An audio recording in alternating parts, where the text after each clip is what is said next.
Morning, everybody. Morning. Good morning. Morning. Good morning. All right. I'm trying to get my act together here.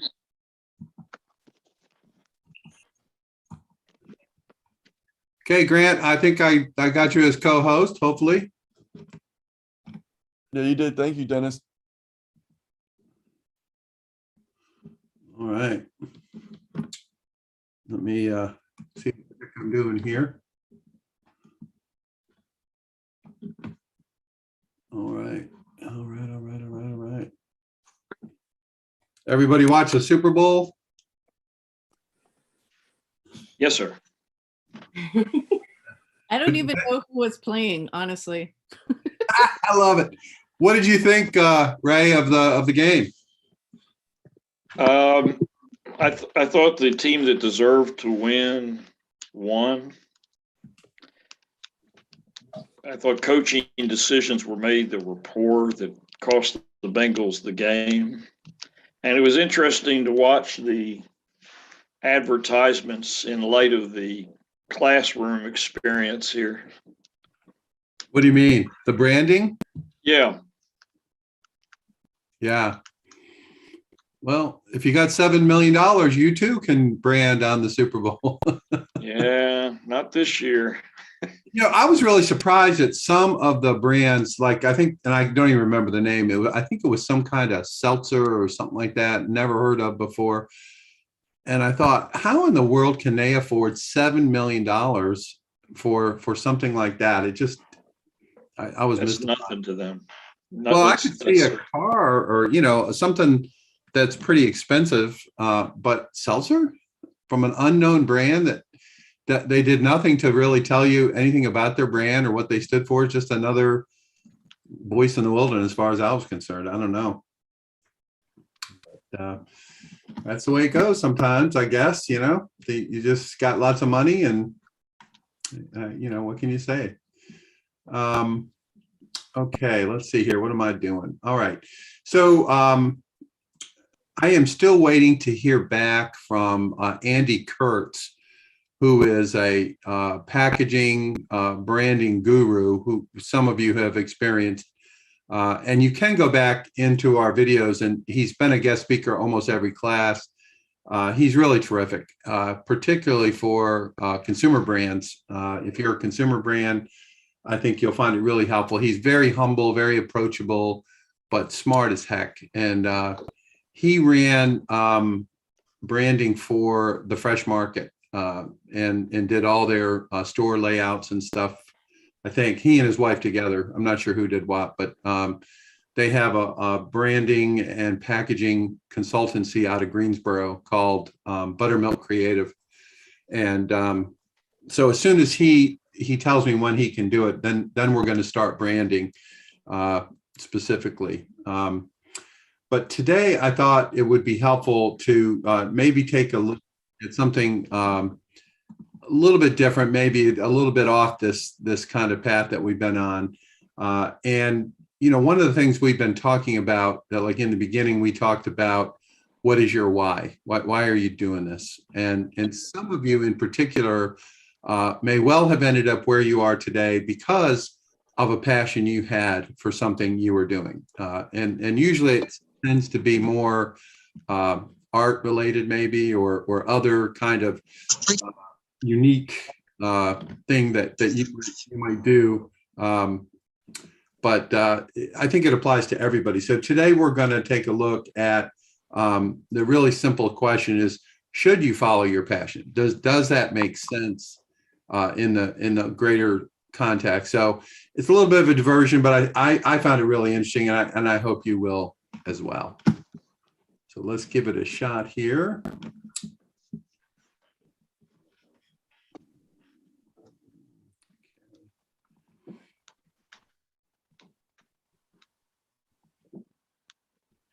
Can I ask, does this come up as full screen for you all? 2/3. 2/3, okay. How about now? Full screen. Okay. All right, so this is some more from Y Combinator, who you may be familiar with. I've talked about him before. But this is an interesting conversation, and we'll talk about it, and then we can talk about it ourselves afterwards. Okay. Guess what gives you passion? You want to hear the secret? Guess what keeps you attached to an idea? That damn thing working. Yep. Success. Yep. Users, revenue, numbers. That makes a lot of these folks that have no particular ideas suddenly care a lot more when they actually are running a business that appears to be working. Hey, this is Michael Seibel with Dalton Caldwell, and welcome to Rookie Mistakes. We ask YC founders for their rookie mistakes so we can share them with you and help you avoid them. YC founder wrote in and said, "We chose to create a company around a hot technology. We were really excited about the tech.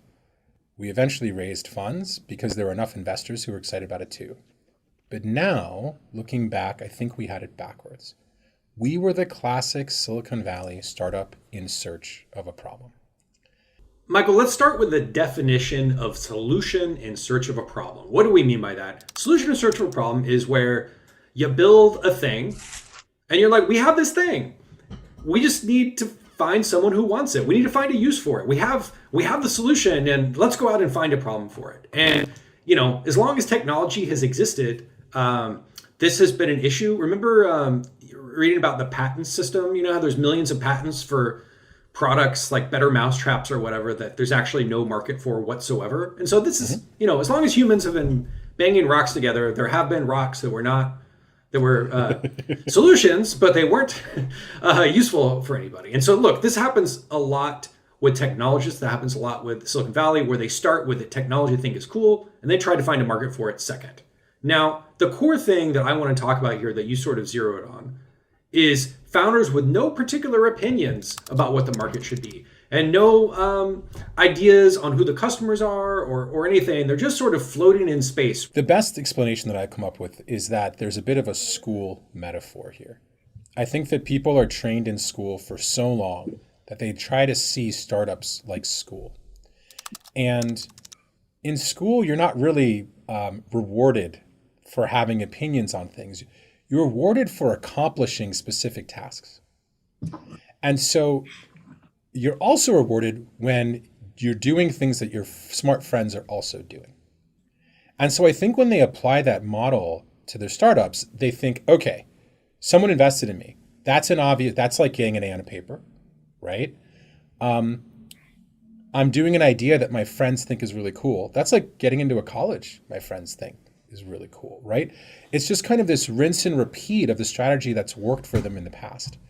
Well, and you see the superficial similarity between what you're doing and things that appear to be working, and you try to hide from the fact that you have no idea what you're doing, or you don't believe it. You have no particular opinions on what it is. And so what's brutal about this is you have to really look in the mirror and understand the difference between superficial similarity of what you're doing and kind of going through the motions versus the damn thing actually working, We talked about the surface issues. Let's go deeper. How are you actually supposed to figure out what to work on? Like, that's the real thing. Okay, so let's say you find yourself attracted to this stuff and you're like, all right, I believe you. I believe you, Dalton. I'm not going to do a blank startup because it's the coolest technology right now. How do I figure out what to work on? I think a lot of people get told to follow your passion. I'm looking for a project. Again, that's a good tell. If you call it a project, that's a bad sign. We're looking for a project we are very passionate about. And so you sort of go through this like spirit journey of what all the problems are that face humanity or something. And so you're like, okay, Michael, we figured out our passion is the environment. Yep. That's our startup. And so again, like, I think when people give the advice of like, follow your passion, they're trying to be hopeful. What do you think that actually means in a way that is actionable when someone is saying that? What does it mean to follow your passion when you're finding? I want to break this down into 2 parts. Yes. Part 1, there are people out there that have real problems, that encounter real problems on a daily basis. they are passionate about solving those real problems, and they can actually see, even in their MVPs, the problems being solved. I think for those people, I want to push them to solve the real problems in their lives. I think there's a whole set of other people who don't have very many problems in their life. And I think those people kind of reach for like the UN problems or the global problem, right? The problems that like they are told they should care about, but they don't really encounter on a day to day, and they can't really tell whether they're improving them or not. And so I think, you and I always kind of get into a debate on this because, for that person who grew up, I mean, we have funded people who like in their country, when you try to swipe a bank card, the transaction doesn't go through, like 2 out of 5 times. And it's, and we funded them and they've actually fixed that. And that wasn't a theoretical problem, but that turned into actually improving banking in their country, right? But then we funded other people who absolutely didn't have that. So to me, I'm happy to talk about the other things that you can trigger on if you don't have that real problem in your life. But what do you think about the people who do have the real problem in their lives and they're going after it? I think in terms of this passion thing, like let's dig way back into history. Yes. What was the genesis of the companies Microsoft and Apple? I mean, Microsoft, flashback to the 70s, my recollection of the story is it was some folks that really liked computers when they were a new thing, and someone needed to port BASIC, which was a programming language, onto some weird hardware sold out of a strip mall in Albuquerque. And so these were just folks that were really into this weird niche thing, but no one told them to go work on microcomputers. They weren't following, their professors weren't telling them that it was a great market. I don't think anyone would have, but they were really into that stuff.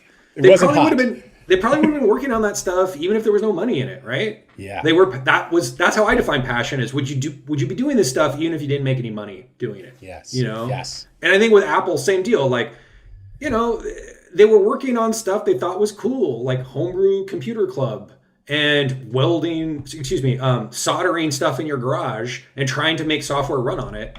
That was, I think, how they were passionate about the ideas. And so going back to having an opinion or being passionate, I think it's finding stuff that like you care about even if there was no money in it, and that you're doing it even if there's no approval from authority figures. It's a bit of an anti-authoritarian deal that you're like, yeah, I know this is stupid, but I think it's cool. And I know everyone thinks it's stupid. I think the no money of it in it is like the easy one. I think the no approval from authority figure, like you can't imagine yourself becoming Elon Musk solving this problem. You can't imagine the press loving you. You can't imagine, because like I would argue that when Elon Musk was starting, he couldn't imagine that would, how much of a Cinderella story he's become, right? And so I do feel like there's this like, I'm going to be fulfilled if I solve this problem, even if no one else gives a shit. So that is an area of, okay, I'm passionate about a problem. I would argue that in a lot of the teams that we fund, 2, 3, 4 founders, they're not all equally passionate about the problem, right? That's hard, right? Like, oh, we're all in love with this. So one of the things that I've thought about a lot is, what are the other things you can be passionate about in the context of startups that can motivate you to grind it out for years? Because like that's the bar, right? Like, what are you going to work on when everyone thinks it sucks? It's a great point. 4 years. So again, like to dispute what we ourselves are saying, or to have a debate with ourselves. Look, the problem with being like 19 or 20 is a lot of people aren't passionate about many things, and they all tend to have the same startup ideas. And so let me give you a great example. I want to find a way to plan to do activities in the real world with my friends. It's too hard to coordinate and plan activities with them. And so I'm really passionate about this, Michael. This is my... One of my biggest problems in life. This is we thought about it. Solving this, finding a way to coordinate, going out with my friends is like the biggest problem we know about. We care about it. We're experts. So, we're going to do it. What these people don't know is this is literally the most common college kid idea that's been tried for at least 20 years, right? Nope. Well, they would know if they did any Google searching. But they're experts, so they don't have to do any Google searching. Well, Michael, no one just implemented it correctly. See, we have a better UI dynamic. Yes. So yes. all the thousands of companies that tried this, they were all wrong, and we're right. I'm It should have passionate. been by voice. That was the problem. And so where I'm going with this is to the extent that the stuff that you care about the most is the same as everyone else, or you don't actually have unique passions, you might want to zoom out a little bit and not have passion be your primary mode of making a decision. Mm-hmm. Because guess what's really fun? Guess what gives you passion? You want to hear the secret? Guess what keeps you attached to an idea? The damn thing working. Yep. Success, users, revenue, numbers. That makes a lot of these folks that have no particular ideas suddenly care a lot more when they actually are running a business that appears to be working. Do you know how fun that is? I don't think people get this. Running a startup that is not working is not fun.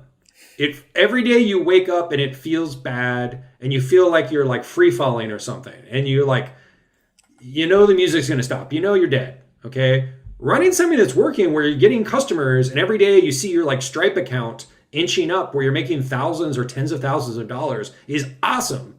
And you might actually develop passion for the thing you're working on and come to understand your customers' problems because the gravity of the damn thing working brings you in deeper and deeper. This shocks a lot of young teams. Have you seen this, Michael, where teams with no ideas that somehow find like a business that works or that there's market demand for suddenly fall in love with the thing they're working on? Talk to me about some of that. That was Twitch. That's exactly Tell Twitch. us about it. Yeah. So, in my mind, the thing that kept us motivated with Justin.tv and Twitch was that users wanted to stream live video online. And I can't say that we were that passionate about streaming live video online, but certainly when we put something out there and we started seeing people use it, they were. And even though the company wasn't doing well for years, we always had a lot of traffic. The company wasn't doing well and we had like 30 million monthly visitors, and we were streaming like years of video to them. And so it was shocking how we didn't lose employees as fast as you would think.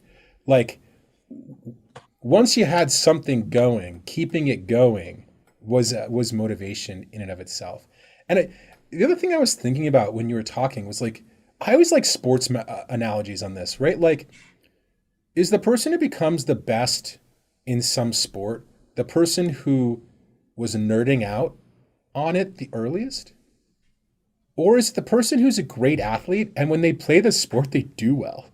And they're like, oh shit, I'm pretty fast. Oh shit, I can do this. Oh shit, I can jump higher than my friends. When I'm playing against my friends, I'm disproportionately doing better.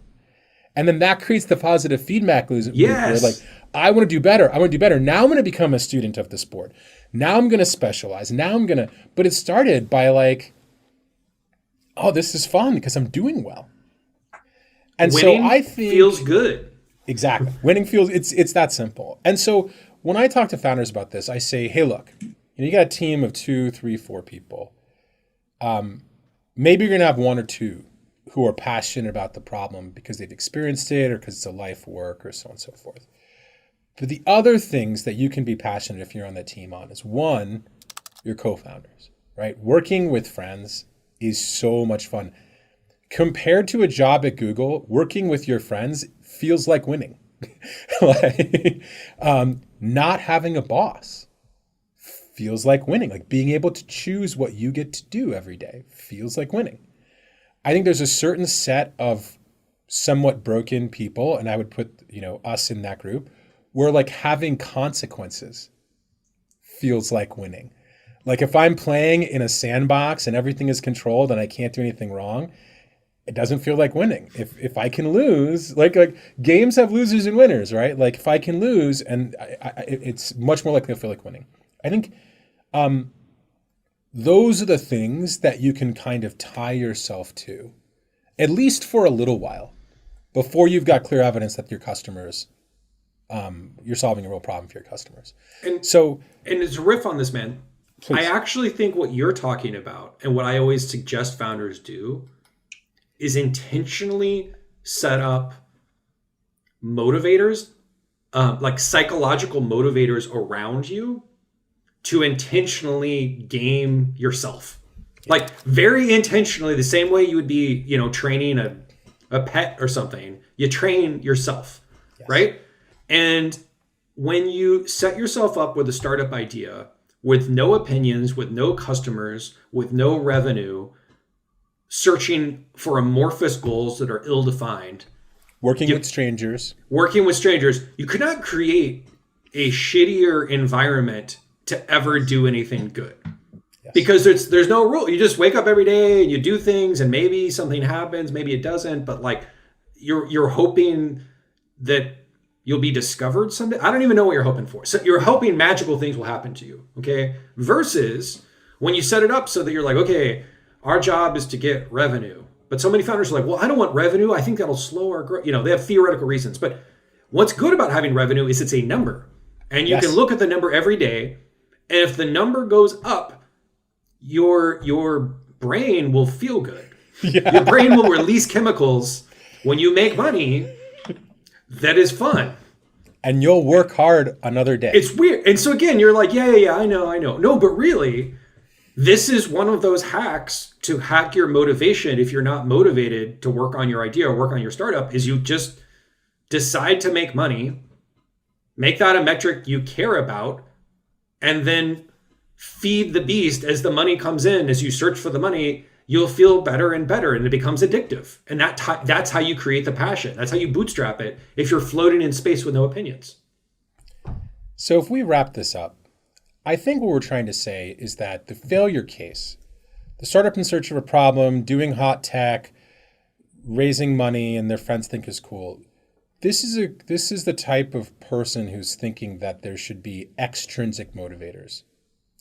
That startups are based on these extrinsic motivators. The folks who are willing to work on something that's not cool, who are working with friends or people they enjoy spending time with, who are willing to work on something even if it doesn't work, even if they won't get famous, even if they won't get rich. Those people are searching for intrinsic motivators. Those people are trying to figure out, what can I do every day to make myself feel better at the end of the day, at the beginning of the day?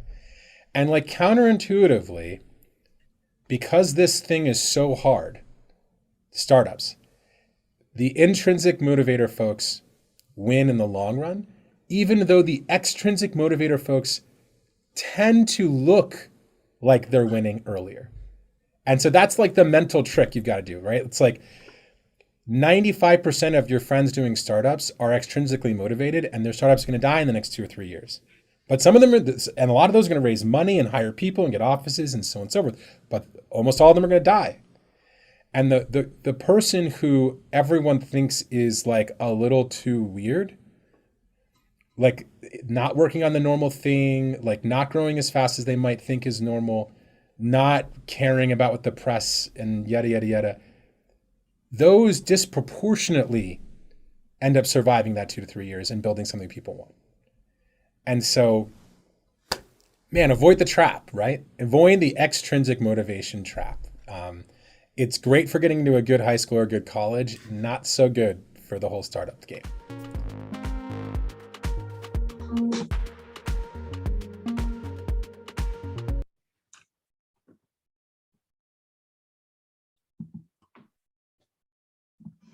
So we just watched a 20-minute commercial for an authentic why.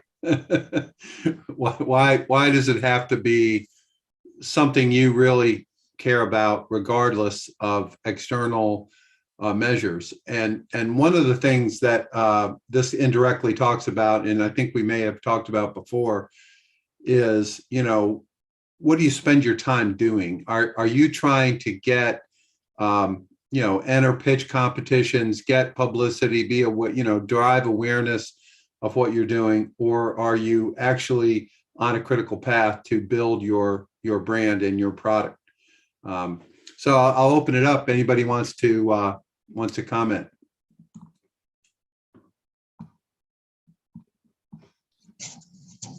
Hello. Yeah. Hi, I'm sorry. I'm driving right now, but I have a question. Something similar happened to me when I was my startup. I want to do is mushrooms, and shiitake mushrooms and oyster mushrooms and different types. One of the mushrooms that I'm interested in selling comes from an island called Haiti that my father's from. And I was looking at the problems in Haiti, especially with solar power. So now my day seems to be consumed with coming out with a solar cooker that's out of recycled materials. That seems to be where my passion is going. But how do you rein in your passion to what you would like to do? Like, for example, even though your passion may go on to something else related to it, because of course mushrooms grow by trees, and if there's less trees because the people are using, the wood in the forest, then there's less mushrooms. So that's how it jumped to that. But I'm wondering, how do people rein in their passion so that they can focus on their business model? My reaction to your question is, here's what you just said. How do people rein in their passion so they can work on their business model? I would argue that you don't want to rein in your passion. You want your passion to be your business model. So you may have intellectually decided to do something, and as you get into it, as you just described, you found something that is a problem, right? Problem is the power or connecting power, and you found something that you feel has to be solved before you can do, in your case, grow mushrooms. So I would argue that as you dig in, you may find out that your passion is different than what you, quote, thought it was in advance. What are you emotionally feeling committed to? I think part of it is also, what is your path to making money, right? I mean, the idea of creating a solar cooker, I have no idea. I'm no expert on this by any stretch of the imagination, but I don't know what the path is that compared to growing mushrooms to sell, right? Just intuitively, it tells me it's going to be take longer and be more difficult. I don't know if anyone else wants to jump in on that. Dennis, this is Ray. I had two thoughts. One is, to me, is kind of cautionary from what Dalton and Michael were saying, is they almost seem to be implying that to chase the money, to your success, whatever's making you success will make you happier. If you're banging out big sales on something, then the success becomes the passion. And there's some truth to that, I guess, but I think you got to be careful about chasing the revenue stream, because eventually that passion will die. You'll have success, but it'll only be fleeting and not sustained. My second thought was, I get more passionate when I'm out in front of customers, or I'm doing what you would call maybe that level A sales activity, whether it's the primary things that are going to generate you sales online or in front of a customer. And that's when I get excited. That's when I feel passionate about it. And so it's important not to get bogged down in the administrivia of running your business, and stay focused on what you really enjoy doing, is getting that product or service out in front of people. I like that. What I got out of the video was they were talking about really their team, how they keep their team motivated, how you get somebody, as they use the word, floating around in space and not really focused making money and having success gets those people more engaged. Whereas at the end there, they made the point that external motivation doesn't last nearly as long as intrinsic motivation. They made that point, and I think that applies more to the founders and the originators than it does the team that might be playing along. At least that's what I got of it. The other thing I think also is, passion and excitement and fun and all that kind of stuff. Everybody has to kind of balance what has to be done for the business to be successful. In many cases, ultimately, you'll get to the point where you hire people who do the things that you may not want to do or feel like you're not the expert in. I always come to accounting and bookkeeping. In my case, I've always had a really good financial person as part of my team because I think that's critical, but I personally can't stand it, and I'm terrible at it. So, I think finding your passion and your strengths are really important, but how you address the stuff that has to be done, it's not always fun, right? There are different ways and different approaches. One of the really big trends right now is this idea of a part-time CFO or a part-time marketing person, where they actually almost like a temp drop in for a specific period of time or a specific purpose. It might be to raise money. It might be for some other reason, but it's kind of a partial hire as opposed to bringing someone on full time. That's a really good trick for people to consider, particularly in the financial area. There are a lot of what they call rent-a-CFOs out there that do that, and often they do end up working for venture capital companies or related. But that is available to everybody, as an option to get different functions of your business as you grow. Anyone else want to jump in on that? Okay. I wanted to share one more thing with you all for today, maybe two more things. One of the things that we're starting to talk a lot about is branding, and brand story is going to be something you're going to be hearing a lot about. What is your brand story? What is your brand's message?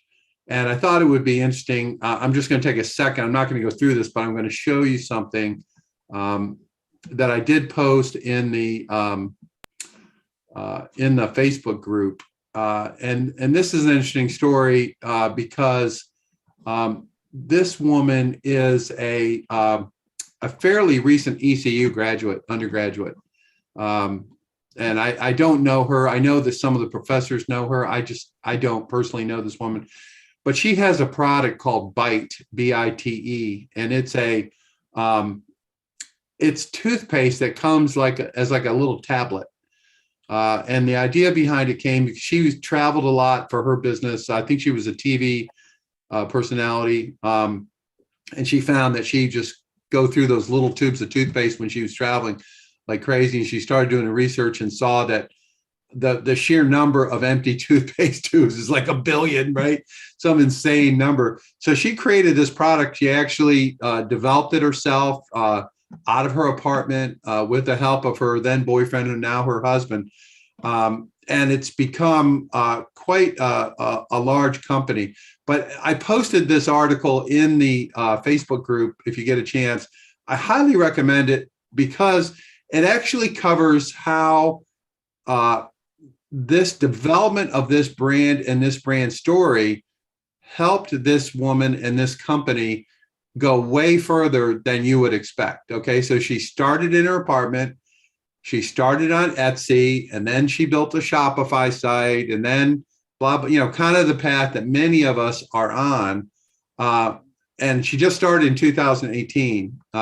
So I think it'd be really, really helpful. I'm going to see if I can get her to be a guest speaker, if I can get someone to introduce me to her. I know she lives in Los Angeles, but it's a consumer brand, and it's just a really good story of how she has used this kind of coherent brand strategy to grow her business much more quickly, even without outside funding of any kind, to my knowledge. No investors, just strictly from cash flow. I think is a story that's well worth considering.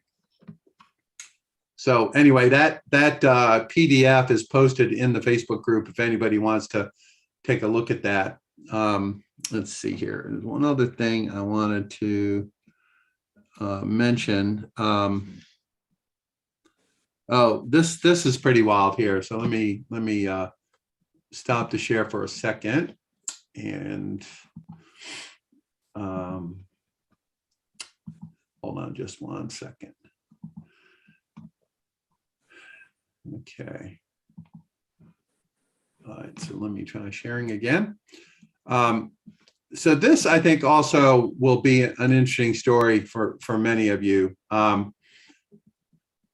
So I've mentioned Y Combinator mostly because I've been exposed to them over the years as far as a startup accelerator. And the guy who started it is a guy named Paul Graham.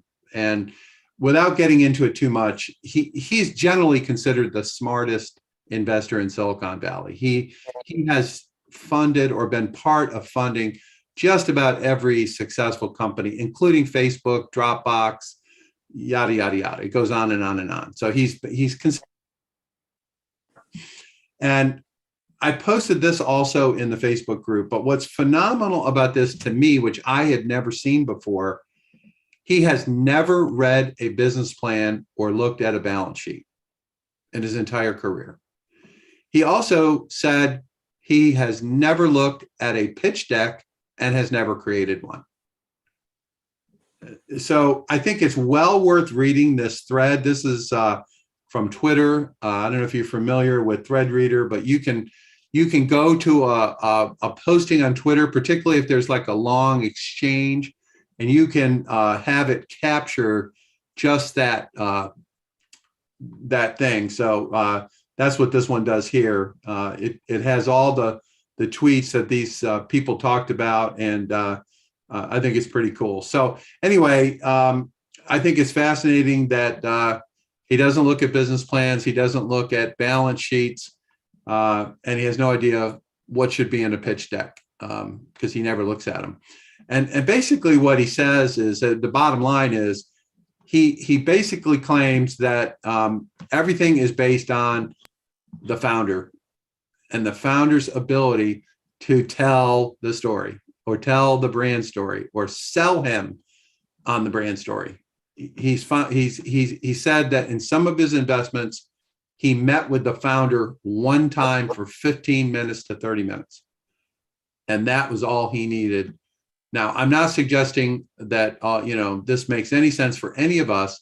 I merely want to point out that it's your story, your brand story, that is compelling.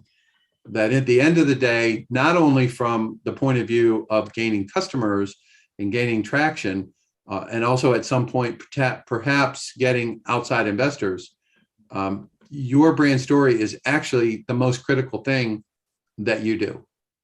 And I know that does not sound intuitive, but I cannot stress enough for you the importance of that clarity of purpose, being able to communicate. You've heard of things like elevator pitches, which, like this guy said, he's never given a pitch in an elevator. He doesn't know what the hell people are talking about. But the idea behind it is that you can quickly state your value proposition to somebody, in about the amount of time it takes to ride up in an elevator. That's the whole point. It's not really about pitching in an elevator. Although I did see a maniac do that when I was in California one time. We were at a place that, where a bunch of VCs were, and we got on the elevator to go up, and this maniac got in the elevator and he turned and faced everyone in the elevator and started giving his pitch. It was awesome. And I could not believe it. I thought it was great. But that's the only time I've ever seen an elevator pitch for real. And, he was smiling. He said, "How are you?" He said, "Everyone gets in the elevator and looks straight ahead. I want to meet you. Here's what I do." And everyone in the elevator was just thrilled with this guy. He did a tremendous job. Unfortunately for him, I don't believe anyone in that elevator was in a position to invest, but hey, you never know, right? Paul Graham could have been in that elevator for all I know. So I just, we're going to get into this branding in much more detail, but I'm trying to make the case of how important it is, even though sometimes terminology like brand strategy or brand story, what the hell does that mean, right? I mean, it just sounds wonky or whatever, but it's actually not. It's actually a really critical piece of your business development and your future opportunities to grow your business. So the other thing I want, go ahead. Dennis, as example to your point, on Friday, I received a partial list of who was going to be attending the Flavors of Carolina trade show. And I took a couple minutes, and then I took some more minutes, and I wrote up just a brief 4-sentence briefing to send out to some specific people, some specific buyers that were coming in. And one of those people was the CEO of a multi-chain grocery store. And I thought he'd be one of the last ones that I would hear from, but I was basically just, hey, here's where we are, here's what we do, and here's our passion. And I hope you have a time. I hope you have 1 minute you could stop by and sample our product. And he wrote me back and he said, I don't have time. I'm not going to be able to go to the show now, but I'm going to get somebody here. And over the weekend, I've received several emails from that chain with interest in stocking our product. So you got to have that pitch ready to go. And again, it was selling the passion and not selling the product so much. That's a great example. I really like that. And I think also just a corollary to what Ray just said, I think it's really important that you don't self-select out of your opportunities. Ray just told that story and thought that, in his view, that particular CEO would be the last person he would hear from, whatever reason, whether he's big and successful or whatever the reason is. Do not self-select, okay? Let them decide, and you will be always surprised. You never know who it might connect with. So don't try to edit that part of it. Yes, edit your message, your passion, your story. And we talk about that about I think this is a little rough phrase, but finding your tribe. Who are the people that really get you and get what you're trying to do, and really that's who you want to do business with, right? You hope that tribe is big enough to support your business, and it may or may not be. That's a separate issue. But the reality is, that you want to do business with people who get it, right? You don't want to force it. When you start forcing, what ends up happening, you generally end up discounting as a general rule. The way you get people to do it, if they're not really truly your target, some kind of deal, right? Buy one, get one, or whatever. So, and discounting works like crazy. Don't get me wrong. But in terms of finding your tribe of people, your group of people, whatever the right word is, I think that's really something important. I have a question in the chat. Chris Carroll wants to know, does anyone here sell to Southern Season? So just be aware of that message thing if anybody wants to reach out to Chris. And I thought they actually declared bankruptcy. I didn't know they were still in business, but apparently they are. So that's good. I know that they closed their big store in Chapel Hill. At least at one point they did. Chris? Yeah, they did go declare bankruptcy, and then the company that purchased it, I became aware of. I knew that they were still doing online stuff, and I recently listened to an older podcast from, if anyone's not listening to the North Carolina Food and Beverage podcast. I found it very informative, and they were interviewing the owner of the company or CEO or whatever title he has, and it was a business that I followed, before they went bankrupt, and I was just curious. Yeah. So Chris, this is Ruth. I sold with them before and after bankruptcy, as well as online for a time. So happy to chat with you if you want to give me a shout. That was Ruth Taylor, Chris. You're muted. Chris can't hear you. So Okay. Thanks, Ruth. I'll reach out to you. Just one quick story that no one will care about, but you might find interesting. The original Southern season, one of the primary investors in that was something called the Bishop Estate out of Hawaii. And I don't know if you know that, but when Cook went to Hawaii and basically, brought Western people to Hawaii, he found that the king owned all the land. They talked about the king owned the land, the air, and the sea. And so the king was really smart. He set up a trust for his daughter. And to this day, the Bishop Estate Trust is still in effect. I believe it's the largest charitable trust in the United States, certainly one of the largest. And one of the little known things about them is they own they invest in thousands of small businesses. And often in businesses like Southern Season, they own convenience store chains, all kinds of stuff. So it's a very interesting situation, but they were the primary investors in Southern Season with the previous owners. I don't know about the current owners. So anyway, all right. Well, anyone else have anything? Yeah, I had a question. Yeah. Is anybody familiar with that Sip Saber Shop show that's in Greensboro in March? Has anyone here ever done that show? If it's any, Who's putting it on? Who is the sponsor? I got something from Sherry Barefoot. It said Southern Vine Productions. It says Sip Saber Shop North Carolina and their nonprofit partner Project Halo or celebrate local regional businesses by showcasing the products. And it's it looks like it's on March 12th from 1 to 8. They have 2 different sessions. People can come in from 1 to 4 and people can come in from 4 to 8.